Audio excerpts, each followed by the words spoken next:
I live alone, just me and my dog, Lenny, in a small apartment complex just outside of Milwaukee. It's one of those older buildings from the 70s, thin walls, buzzing fluorescent hallway lights, and neighbors who keep to themselves. I moved in about a year ago, after a breakup. Cheap rent, decent space, nothing fancy. I was just looking for somewhere quiet to reset. For the most part, it was exactly that, until the apartment across the hall got a new tenant. Apartment 3B had been empty the whole time I'd lived there. The landlord told me the previous tenant passed away, something about natural causes, nothing suspicious, but no one had moved in until about 4 months ago. I didn't see the new tenant move in, no truck, no furniture, just one morning the door was closed, and there was a note that taped to it that said, "Do not knock, do not disturb." Kinda weird, but sure, hey, people like privacy. Except the sound started that same night. At first, it was just footsteps. Light, slow pacing back and forth, always between 2 and 4 a.m. The kind of rhythmic walking that feels deliberate. Not like someone restless, more like someone practicing something, over and over again, same pattern, same time. Then came the voices. Not full conversations, just whispering, but it wasn't just one person. There were multiple voices speaking too fast to understand. Sometimes overlapping, like several people trying to talk over each other but muffled, like they were speaking through thick cloth. And then there was the scraping.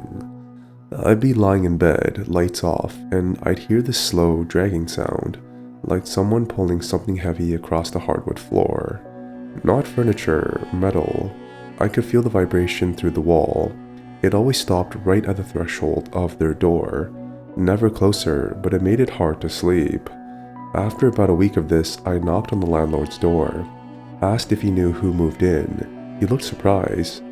"No one's rented 3B, he said. It's still vacant. Why?" I told him about the sounds. He offered to come check it out with me, but when we got there, the door was locked and everything was quiet.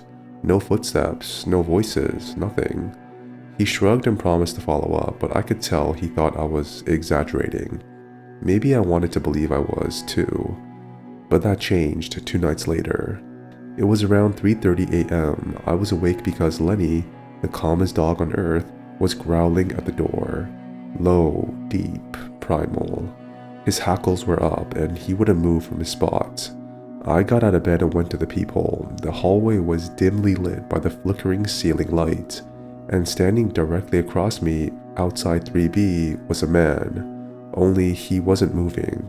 He stood completely still, facing the door, wearing what looked like a long, dark coat.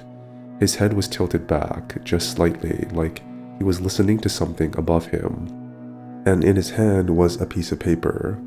He held it to the door, not taped or pinned, just pressed flat with his palm. I stared through the peephole for what felt like minutes. He didn't flinch, didn't shift, just stood out there, arm out, head tilted. Then he turned.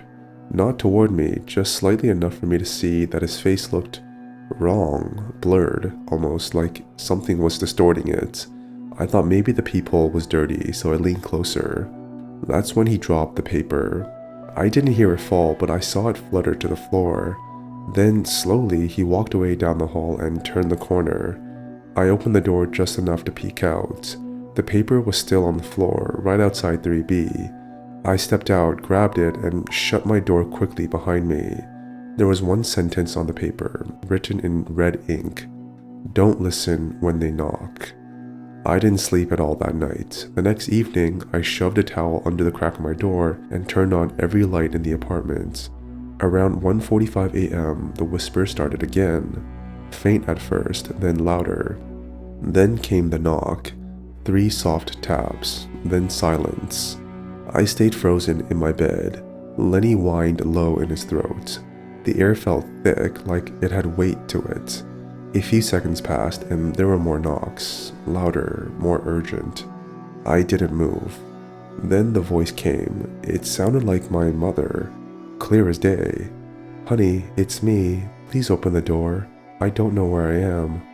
My mom's been dead for 6 years.